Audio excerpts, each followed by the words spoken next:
ازيك يا انتي؟ ازيك يا كارين؟ عامل ايه؟ كويس. انا زي الفل. عايزه ابتدي معاك بسؤال غريب شويه. على طول كده؟ على اتفضل. طول. ماشي. ايه اكتر حاجه بتخوفك؟ انا ما فيش حاجه بتخوف. يا اكتر حاجه بتخوفني المستقبل طبعا. المستقبل اكتر حاجه بتخوفني، يعني لما اقعد افكر كده في المستقبل في حاجات طبعا بتخوفني. ايه اكتر حاجه فيهم؟ لما اقعد افكر في حاجه مثلا ما عنديش فيها امان معين، حاجه لسه مش عارفه تحصل ولا مش تحصل، اوكي. او هتحصل ازاي. دي حاجه بالنسبه لي برضو ممكن تخوفني جدا، هي هتحصل ازاي. فانا كأندي يعني في اوقات ببقى عايز حاجات تحصل وعارف ان هي هتحصل، بس عايزها تحصل بطريقه معينه. اوكي. ببقى خايف شويه لو هي هتحصل بطريقه تانية وانا مش مستعد للطريقه دي. يعني ما بتحبش مفاجآت؟ يعني ما بحبش اللي هو يعني تقريبا ما بحبش المفاجآت. ما بحبش بتحب- المفاجآت اللي مش عامل حسابي عليها.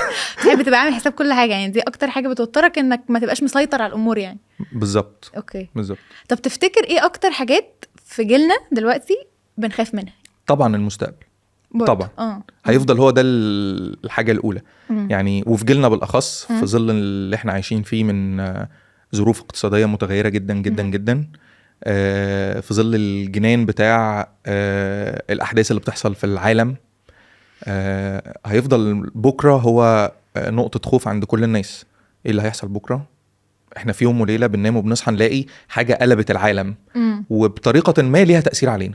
صح. احنا الفترة الأخيرة دي فعلا كلها أحداث غيرت، يعني كورونا بالظبط. وبعديها مش عارفة حرب روسيا أوكرانيا، وبعدين الحرب اللي احنا فيها دلوقتي، والدنيا فعلا كل شوية يحصل حدث، ما بقاش أحداث صغيرة، بقت أحداث فعلا كبيرة، وبسبب السوشيال ميديا بقت الحاجات توصل بسرعة. صح. فكلنا بنتأثر بيها. صح. ولو حدث صغير حصل في بلد ما، في شارع خناقة بين اتنين عملت خناقة عنصرية، هيتأثر بيها العالم كله، رغم ان هي خناقة في شارع بس وصلت لنا وليها تأثير. هل موضوع الخوف ده كان موجود زمان؟ كان في شخصيات عدت بالفترة بتاعت الخوف دي؟ تقصدي شخصيات ليها علاقة في بالميلاد القصة. يعني؟ يعني طبعا في قصة الميلاد فيها حاجات كتير فيها خوف، بس يعني اعتقد ان القصة بتبدأ بشخصيات مليانة بالخوف.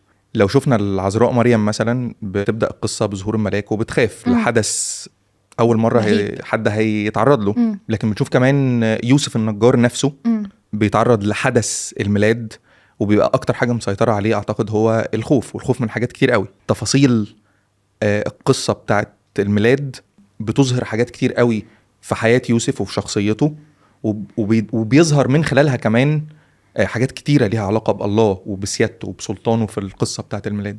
طب تعالى نركز على يوسف ونحكي القصة من الأول، ونحاول نقربها لخوفنا وازاي ربنا فعلا زي ما انت بتقول عارف يقوده في الحاجات دي كلها وفي خوفه. يعني اشمعنى يوسف فعلا عدى بخوف، وربنا ازاي يتعامل معاه؟ يعني اعتقد لو احنا هنجري كده بسرعة في الأحداث المرتبطة بيوسف، فهنشوف انه في البداية يوسف بيعرف ان مريم هتبقى حامل وهم مخطوبين، ودي حاجة مش طبيعية، فهو لازم يخاف لأن هو عليه مسؤولية. بس الكتاب يقول لنا أنه يوسف كان رجل بار. أيوه. وتقي.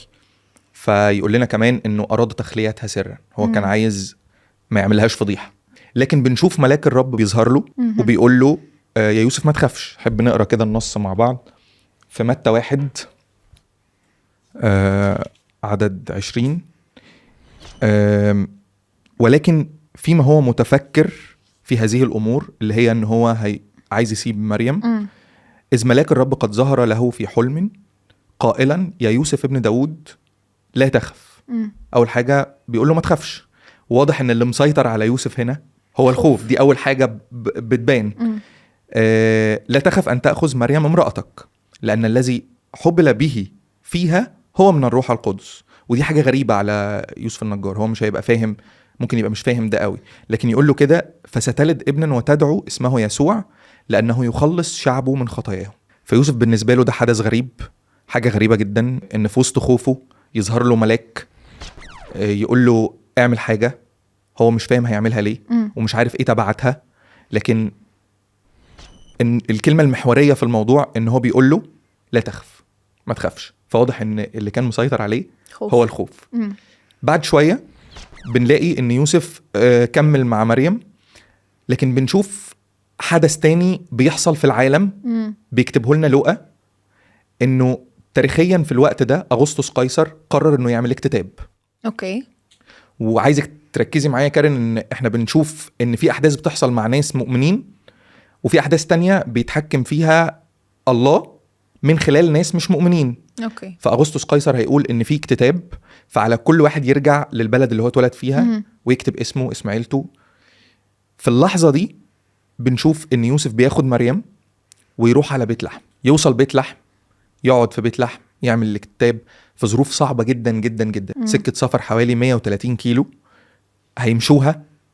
ولما هيوصل بيت لحم هيدور على مكان، لان هي في اواخر الايام بتاعتها لازم تولد، فمضطر انه يدور على مكان في وقت كل الناس رايحه فيه بيت لحم عشان الاكتتاب، فزحمه جدا. وكتاب حتى يقول ان هي ما كانش ليها مكان، فوضعت ابنها في مزود. فكل الظروف صعبه. اعتقد ان في كل الظروف دي يوسف برضو خايف. بس في جانب تاني، ان في وسط كل الظروف اللي يوسف خايف فيها ممكن يكون كان شايف انه الله هو وفر لي حاجه، هو اعتنى بيا على قد اللي انا محتاجه دلوقتي. اوكي. لكن بعد شويه بنلاقي ان المجوس يروحوا يزوروا الطفل، ويحصل الحدث بعد ما المجوس يمشوا، انه هيرودس هيقتل كل الاطفال. فيظهر ملاك الرب تاني ليوسف. فيوسف في اللحظه دي هو ممكن يكون متخيل ان يا رب قول لي بقى هعمل ايه عشان ابقى مرتاح ومستقر وما يعني ما تتعبنيش. يعني انت جبتني من الناصرة لبيت لحم، هترجعني تاني بقى المكان اللي فيه استقراري وراحتي، الناصرة. يلاقي الملاك بيقول له خذ الصبي وأمه، ومش روح حتة بقى تبقى مستقر فيها، روح حتة أمان، روح حتة الجو فيها حلو، روح حتة ما فيهاش ضغوط، لكن يقول له اهرب. واعتقد ان اهرب دي حالة الهروب اللي هيعيش فيها يوسف. ما اعتقدش ان في حد هيبقى هربان مش خايف طبعا. يعني الهروب انا هربان فانا خايف، هفضل أيوة. طول الوقت خايف. أيوة.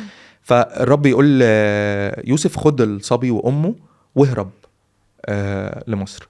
يوسف يروح مصر، كل خططه عمالة تتغير. يعني اعتقد ان يوسف، ودي حاجة قالها مثلا القديس أغسطينوس لمح ليها، ان يوسف كان شايف انه بيت لحم هو انسب مكان ينفع يعيش ويستقر فيه، لانه بيت لحم ده اللي المسيح هيجي فيه ويملك من اورشليم. بتقول كده يعني بالظبط. فهيخرج منك يا بيت لحم، في ميخا يخرج من بيت لحم المدبر اللي هيرعى اسرائيل. فاكيد يوسف بعد ما قعد فكر في الموضوع، ان لو هو ده المسيح انسب مكان هيكون فيه هو بيت لحم. ابتدى يبني استقراره على انه يبقى موجود في المكان ده. فجأة الله بيغير له كل الخطط بتاعته، بيقول له اهرب وانت هربان هتعيش في حالة الخوف دي. فيروح مصر، ويبدأ يوسف في مصر كزي اي راجل مسؤول بفكره البشري، انه يدور على ايه اللي انا هعمله عشان يبقى مستقر الطفل وام الطفل، وانا ابقى مستقر وعاملين اسرة وبيت وحياة مستقرة. يقعد شوية في مصر فيموت هيرودس. يظهر تاني ملاك الرب ليوسف يقول له ارجع الى اسرائيل. ففكر يوسف انا هرجع لاسرائيل فين بقى؟ اكيد هرجع لبيت لحم، المكان اللي هيملك منه المسيح. مش هتروح لبيت لحم، انت هتاخد الصبي وتروح الناصرة الجليل، المكان اللي هو طلع منه في الاول. فانا لو مكان يوسف، طب يا رب يعني كان لازمته ايه كل ده؟ لفينا ورجعنا تاني، كان لازمته ايه؟ أيوه. فبنشوف مشاهد مختلفة في القصة دي، بس المشاهد دي عايز اقول فيهم حاجتين. تفتكري كده يا كارن احنا لو مكان يوسف هنفكر في ان انا خرجت من الناصرة ورجعت الناصرة، هنفكر ازاي؟ يعني حاسس ان انا برجع ببدأ من الصفر تاني، يعني رجعت نفس المكان وما فيش حاجة إيه لازمته؟ عارفة انت أيوة. احنا دايما بنسأل السؤال ده. ايوه يا رب، يعني كان ايه لازمته ان انا اتحط في الظروف الصعبة دي؟ ايه لازمته ان انا اجتاز في الألم ده؟ ايه لازمته ان انا اتعرض لضغوط في شغلي ومديري يضطهدني وفجأة ممكن يمشوني من الشغل في وسط وقت محتاج فيه لفلوس وأكل وشرب وظروف اقتصادية صعبة. هقعد أفكر كان إيه لازمته. في كل مرة متى وهو بيكتب الرحلة بتاعت يوسف دي يقول حاجة جميلة. بعد ما يقول الحدث وملاك الرب يقول إيه ليوسف، يحصل حاجتين. إن متى يقول لنا لكي يتم النبي قال، لكي يتم المكتوب.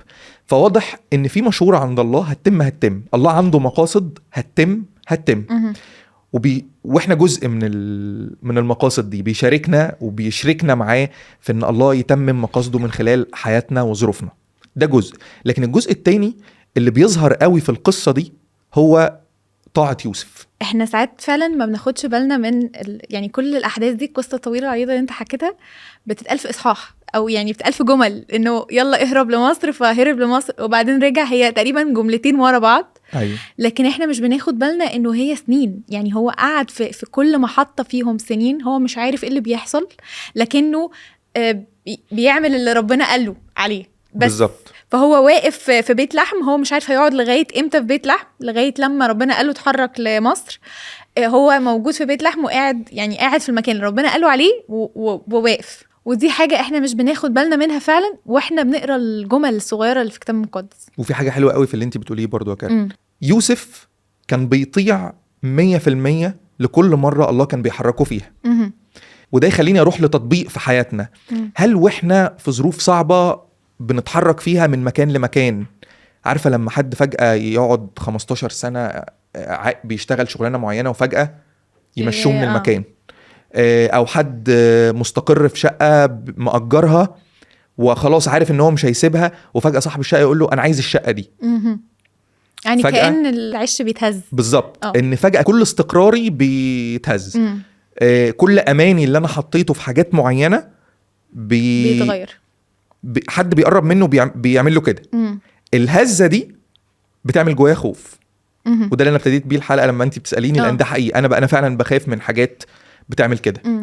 وعديت في حياتي بحاجات كتير حصل فيها الهزات دي. لكن لما ببص مثلا على يوسف في القصه دي، ان خوف يوسف خوف طبيعي منطقي، والله تعامل معاه بانه مش اول حاجه قالها له انت هتسمع اللي انا عايزه، وكده كده انت هتعمل اللي انا عايزه، ومش مهم خالص انت بتفكر ايه. لكن اول حاجه قال له اول كلمه لا تخف. انا هتعامل مع الخوف بتاعك. الخوف صحي. الخوف مش حاجه غلط، مش حاجه وحشه، لكن ما يمنعنيش ان انا اطيع. فخوف يوسف ما منعش يوسف ان هو يطيع الله في كل المراحل دي. انا دلوقتي شاب نفسي يبقى لي علاقه كويسه مع ربنا، وبحب ربنا وبحاول كل يوم، وفي نفس الوقت عندي احلام بسيطه جدا، هي اني اعيش كويس، يبقى عندي شغل كويس، يبقى اتجوز، الحاجات الطبيعيه البسيطه دي. في وسط الظروف دي بيهز العش بتاعنا، فبنبقى خايفين ومش عارفين، يعني الاقتصاد مش مساعدنا والدنيا مش مساعدانا. فانا بالظبط هنا في موقف يوسف، فانا دلوقتي عشي مهزوز ومش عارف اعمل ايه. يعني لو عندك نصايح او حاجات نتعلمها من شخصيه يوسف السنه دي تبقى ايه؟ الله عارف ان احنا خايفين في وسط كل ده، في وسط الظروف الاقتصاديه والحروب، عارف ان احنا خايفين. بس كمان الله بيعلن لينا في كلمته عن سيادته في كل الظروف، حتى الظروف الصعبه دي اللي مر بيها يوسف. فبنشوف سياده الله على أغسطس قيصر علشان يعمل الاكتتاب، عشان يتم المكتوب وان يوسف ياخد مريم ويروح. بنشوف سيادة الله على انه يوسف ومريم يروحوا مصر ويرجعوا وما يحصل لهمش حاجة، ويرجعوا في الاخر للناصرة. بنشوف في كل الرحلة دي سيادة الله 100%. النهاردة وانا مؤمن لو انا شفت ان الله متسيد حتى على قرارات الناس اللي حواليا، ليه سلطان وبيوجهها بحسب سيادته، بحسب ارادته، وبحسب مقصده. اسهل حاجه تبين لنا ده تكوين 50-20. يوسف يقول لاخواته انتم قصدتوا بي شرا لكن الله قصد به خيرا. اخوات يوسف كانوا رايحين يعملوا شر في يوسف 100%، هم مسؤولين عنه 100% وعملوه. لكن يوسف يقول لاخواته بكل وضوح، والوحي يقول لنا ده، ان الشر اللي الاخوات بتوع يوسف عملوه فيه الله قصد به خيرا. في رومية 8:28 وانا فاتح الشاهد ده عشان اقراه: ونحن نعلم ان كل الاشياء تعمل معا للخير الذين يحبون الله الذين هم مدعوون حسب قصده. احنا للاسف بنقرا الشاهد ده دايما في كل الظروف، بناخد نحن نعلم ان كل الاشياء تعمل معا للخير بس نقطة. لكن الحقيقي ان كل الاشياء تعمل معا للخير للذين يحبون الله. طاعتي هي الكلمة الله، طاعتي للوصية اللي الله بيقولها لي. لو أنا عايش بحب الله، إذا كنتم تحبون احفظوا وصايا. أحفظها يعني أعمل إيه؟ يعني عايشها، أسلك فيها كل يوم. ده اللي هيخليني في وسط البحر الهايج، في وسط الظروف الصعبة، أنا مطمن. ليه؟ لأنه أول حاجة الله يقولها لي ما تخافش. طب أنا ما خافش ليه يا رب؟ عشان أنا موجود، أنا متسيد. مفيش حاجة هتحصل ليك بره إرادتي، مفيش حاجة هتحصل ليك بره سيادتي، انا هقدر احول كل الظروف دي لخير. هو شايف في حياتي. المشهد كله، فهو المتحكم واللي يقدر يحفظني ويمشي معايا السكة 100%. فاحنا كده قلنا انه طبيعي ان انا ابقى خايف، دي مشاعر مشروعة جدا، وحقنا ان احنا في الظروف اللي احنا فيها دي نبقى خايفين ومتوترين ومش عارفين بكرة هيحصل ايه. لكن الله متحكم في المشهد، هو في العلا اقدر، هو موجود وبيحفظ اللي بيحبوه بجد 100%. ويعني نفسي لو احنا هنختم الحلقة عند الحتة دي نصلي الصلاة اللي داود قالها في مزمور 23 اللي احنا حافظينها بس مش بنصليها دايما، انه إذا سرت في وادي ظل الموت لا أخاف شرا لأنك أنت معي. امين. امين.